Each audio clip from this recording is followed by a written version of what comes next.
ৰাজ্যত পুনৰ বৃহৎ নিযুক্তিৰ বাছনি প্ৰক্ৰিয়াত উন্মোচন ভয়াৱহ তথ্য। ২ নম্বৰী পন্থা অৱলম্বন কৰা প্ৰাৰ্থীক কঠোৰ সকিয়নি শিক্ষামন্ত্ৰীৰ।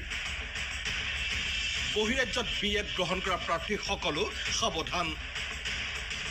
SOS পৰীক্ষাৰে নম্বৰ বৃদ্ধি কৰা প্ৰাৰ্থীলৈও অশনি সংকেত।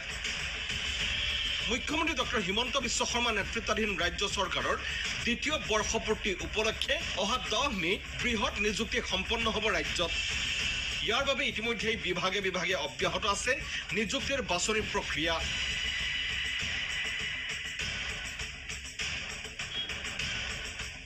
অনুৰূপ ধৰণে স্কুল শিক্ষা বিভাগেও শিক্ষকৰ 14,578টা পদত নিযুক্তিৰ বাবে অব্যাহত ৰাখিছে বাছনি প্ৰক্ৰিয়া। শনিবাৰে এই কথা উল্লেখ কৰিলে শিক্ষামন্ত্ৰী ডাক্তৰ ৰণোজ পেগুৱে। আমাৰ টাৰ্গেট 10 মে'ৰ ভিতৰত 10 মে'ত চৰকাৰৰ বৰ্ষপূৰ্তি, চৰকাৰে এটা বৃহৎ নিযুক্তিৰ পৰিকল্পনা কৰি আছে। তাৰ ভিতৰত এই শিক্ষকৰ নিযুক্তি প্ৰক্ৰিয়াটো আমি সম্পূৰ্ণ কৰাৰ বাবে প্ৰচেষ্টা চলাই।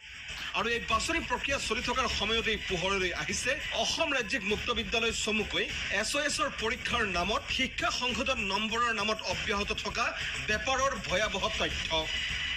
এই তথ্যৰ আধাৰতে মূল পৰীক্ষাৰ বিষয় সলনিৰে SOS পৰীক্ষাত অৱতীৰ্ণ হৈ নম্বৰ বৃদ্ধিৰে শিক্ষক পদত নিযুক্তিৰ সপোন দেখা সংশ্লিষ্ট প্ৰাৰ্থীসকললৈ সকিয়নি দি শিক্ষামন্ত্ৰীৰ কঠোৰ বাৰ্তা। শীঘ্ৰেই গ্ৰহণ কৰা হ'ব প্ৰয়োজনীয় পদক্ষেপ। এনেকুৱা বিষয় এটা মোৰ ওচৰত ৰেইজ কৰা হৈছে। পৰীক্ষা কৰি পেলাই আমি সিদ্ধান্ত লওঁ। পৰীক্ষা কৰি চাওঁতে 2 দিন সময় লাগিব। ইমানেই নহয়, বহিৰাজ্যৰ শৈক্ষিক প্ৰতিষ্ঠানত BEd ডিগ্ৰী গ্ৰহণৰ প্ৰমাণ পত্ৰ দাখিল কৰা চাকৰি প্ৰত্যাশীসকলো সাৱধান।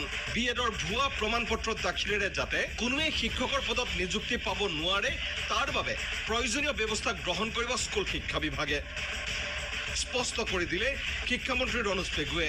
BEd ইনষ্টিটিউট এটাৰ স্বীকৃতি দিয়ে নেশ্যনেল কাউন্সিল অফ টিচাৰ এডুকেশ্যনে। এতেকে NCTৰ দ্বাৰা স্বীকৃতিপ্ৰাপ্ত অনুষ্ঠানৰ পৰা যিসমূহ চাৰ্টিফিকেট দিছে সেই চাৰ্টিফিকেটবিলাক বৈধ চাৰ্টিফিকেট। কিন্তু এতিয়া ইয়াত কেনেধৰণৰ চাৰ্টিফিকেট জমা দিছে আমি পৰীক্ষা কৰিব লাগিব আৰু প্ৰত্যেকখন চাৰ্টিফিকেটৰে বেক ইন ভেৰিফিকেশ্যন হ'ব। অৰ্থাৎ ইনষ্টিটিউটটো জেনুইন দেখুৱালেও চাৰ্টিফিকেটখন জেনুইন হয় নহয় এইটো আমি চাব লাগিব। গতিকে প্ৰত্যেকখন চাৰ্টিফিকেটৰ বেক ইন ভেৰিফিকেশ্যন এটা আমি কৰিম। শিক্ষামন্ত্ৰী ডক্টৰ ৰণোজ পেগুৰ এই আশ্বাস কিমান ফলপ্ৰসূ হয় সেয়া জানিবলৈ অপেক্ষা কৰিব লাগিব সময়লৈ।